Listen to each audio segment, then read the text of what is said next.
On accueille un invité pour en parler, Naïl Verndoy, conseiller pour les ressources pédagogiques et les partenariats Africa 2020. Bonjour, merci d'être avec Bonjour. nous. Une question peut-être pour commencer. On aimerait savoir en quoi consiste ce partenariat entre l'éducation nationale et la saison Africa 2020.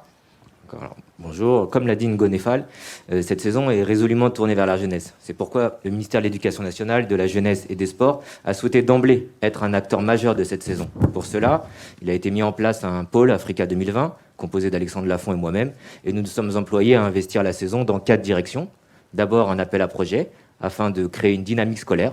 Ensuite, nous avons élaboré des ressources pédagogiques, des outils pour les enseignants afin d'enseigner l'Afrique différemment.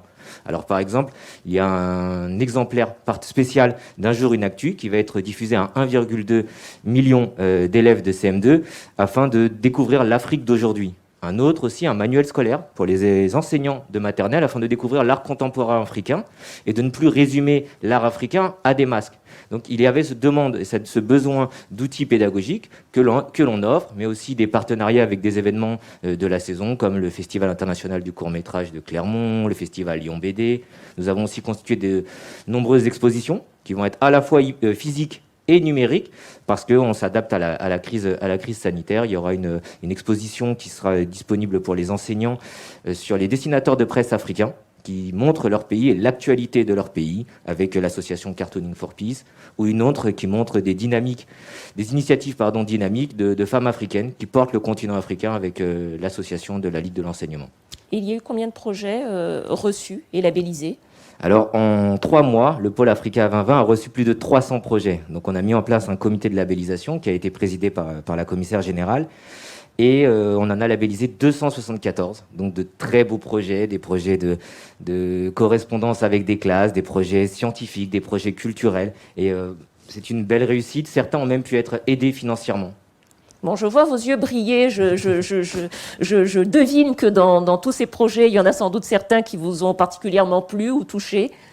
Alors, il y en a énormément. C'est vrai qu'on a des correspondances entre, des îles, entre la Guadeloupe et Madagascar. Mais peut-être un projet d'envergure, c'est celui du lycée Saint-Exupéry de Blagnac, qui va co-construire avec des élèves au Sénégal, à Thiès, un simulateur de vol. Et ce simulateur de vol, il va être démontable, il va être transporté d'un pays à l'autre, afin que les élèves puissent passer un BIA, le brevet d'initiation aéronautique. Et ça, c'est vraiment une valeur du ministère de s'inscrire dans quelque chose de pérenne, pas seulement de l'événementiel, de créer de la formation pour les élèves, et c'est un objectif atteint.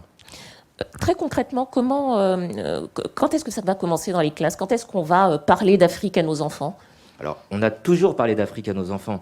Néanmoins, notre problématique à nous, c'est comment en parler différemment. Comment parler différemment de l'Afrique ? Quel outil il manquait pour découvrir une Afrique aujourd'hui qui est en pleine révolution, qui est en plein dynamisme, et ne pas rester sur nos stéréotypes qu'on a pu avoir. Et donc ça a commencé pour nous dès l'année dernière. Les enseignants se sont embarqués avec nous dans ce projet.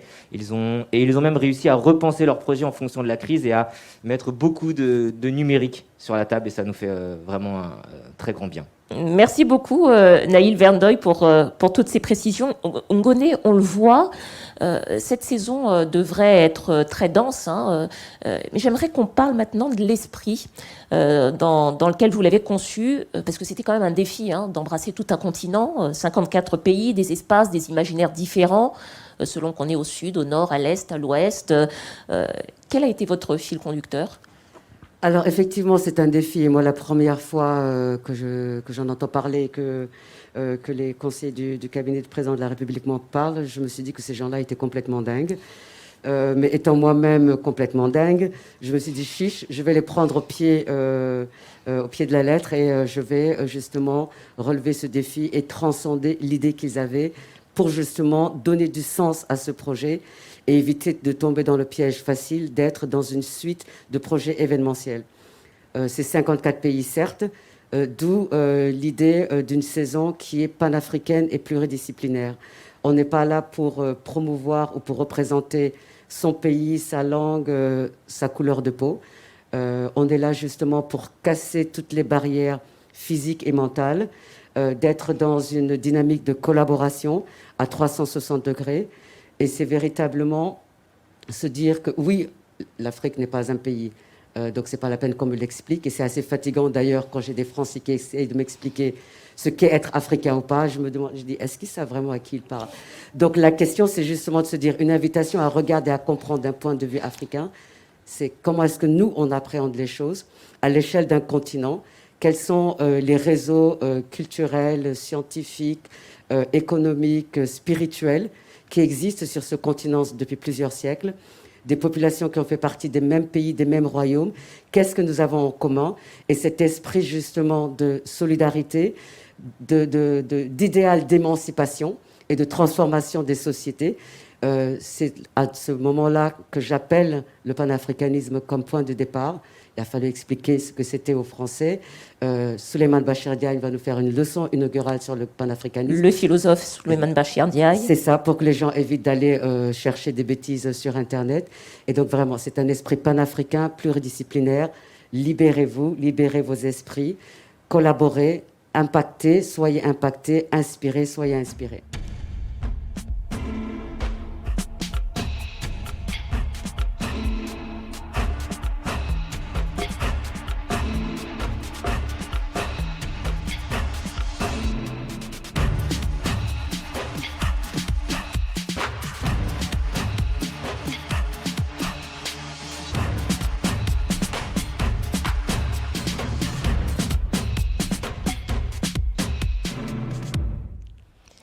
Bienvenue à vous. On est ravis de vous accueillir pour la conférence de presse de la présentation de la saison Africa 2020.